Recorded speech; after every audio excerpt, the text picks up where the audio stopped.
Hi there, this is Simon of Xplane 10 blog. Just here I'm going to do a demo of the first scenery build I've ever done. We're using the overlay editor by Marginal, a very famous guy in the Xplane community. And this is what the default scenery looks like. Very sparse, there's not a building at all on the airport, and there's trees all over the concrete apron.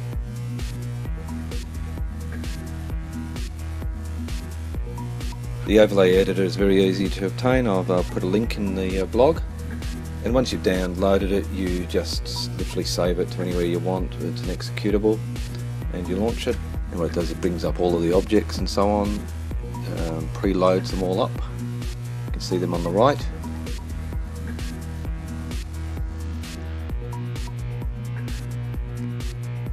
Then what we do is we open up the existing airport name. So there is an airport called Kilo Mike Papa India in Xplane. It's a standard default one, and you'll see it's very bare.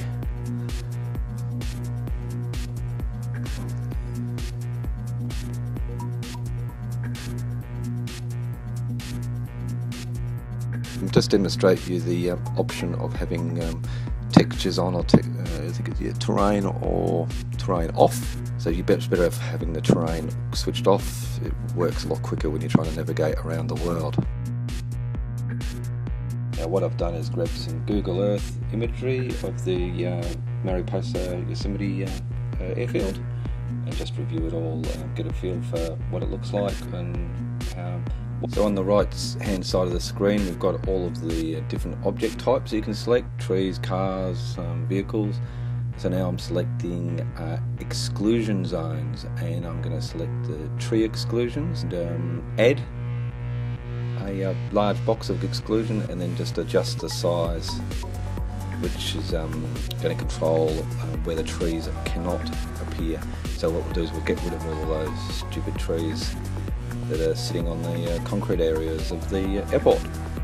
And after a while you get quite quick at adding new squares. And we keep reviewing the Google Earth imagery. We'll probably print it out if I was doing it seriously. And then we'll just look for tree types and select whatever type of trees that you'd like to be near the airport. Very customizable, and if you've got Open Scenery X or the R2 scenery packages, you can just add so many different types of trees.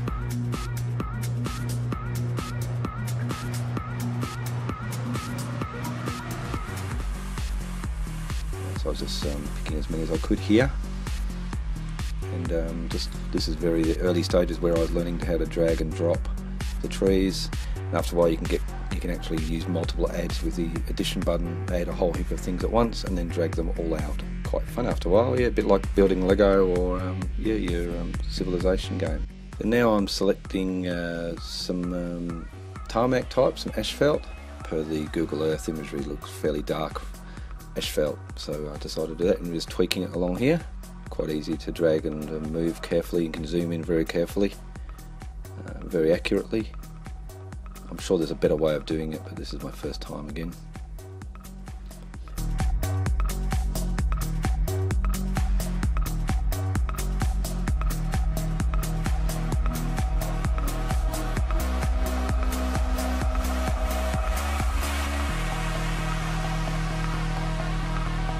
And of course you've got to have your chickens going around in the old US of A, so we've got a few chickens and a couple of other, or one other animal you'll see in a sec.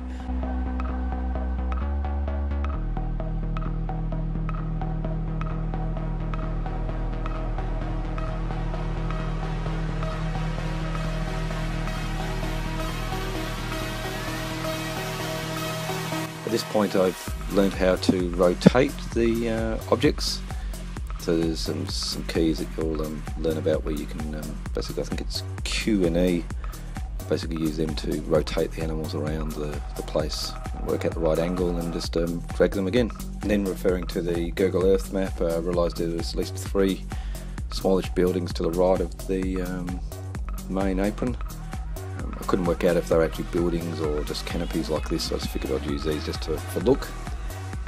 and then later on you find out that actually there's hello pads underneath them, so it's quite funny, but just for look it's just good. And this illustrates how you can so accurately position things, angle them around, so you can see I'm getting better at angling the objects to the right orientation.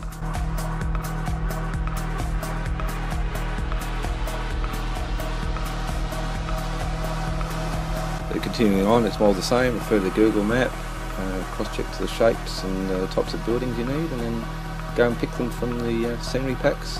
I love the Russian R2 scenery packs. They're just really rustic looking buildings. And so as you can see, again, just getting quicker at rotating and positioning things. The closer you zoom in, the smaller the rotation. So basically you don't move around the screen as I was doing stupidly before. And of course we're going to pack this little airport up with a few GAs. So tempting to put a jumbo in, but I won't do for this time. Yeah, so this is an illustration of how you can rotate very accurately in a small area. And of course a few cars and trucks, so you can have an option for cars and trucks, and it randomly places either a car or a truck. Here I'm just manipulating a manhole cover. I never ended up using it, but I'm just playing around seeing if I can actually get reasonably accurate with the dimensions. Not too bad for a left-handed accountant. I'd always wondered how these designers use created fences. So I found out pretty quick. There's a few standard fences in the overlay editor, and you can access them across all your packs. So yeah, I found a couple of nice looking fences and set them up very easily.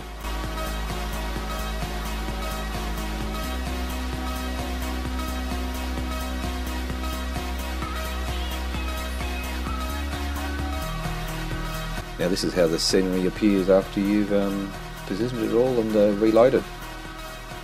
Yeah, it's much more occupied, obviously, compared to that bare look before. All the trees are gone from the concrete, and yeah, it's just a little bit more occupied. And I have to emphasise, this is the first time I've done it ever, so yeah, it's pretty good for a first attempt. Much more welcoming from the air, instead of landing on a single line.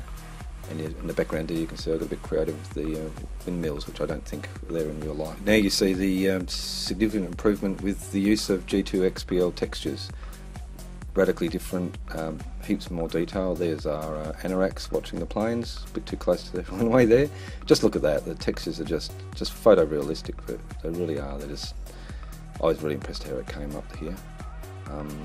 So I'd say that the G2 XPL makes the airport and the environment 80% better. You've only got about 20% of the value, I reckon, in the scenery, because when you see the detail as you take off, it's just so much better than the standard Xplane look. I was pretty pleased how it all aligned up. I didn't have to do any realignment. I haven't learned how to do that yet, of the overlay with the actual data of the airport, but I'll learn that later. But as you just sit back and relax and enjoy the view.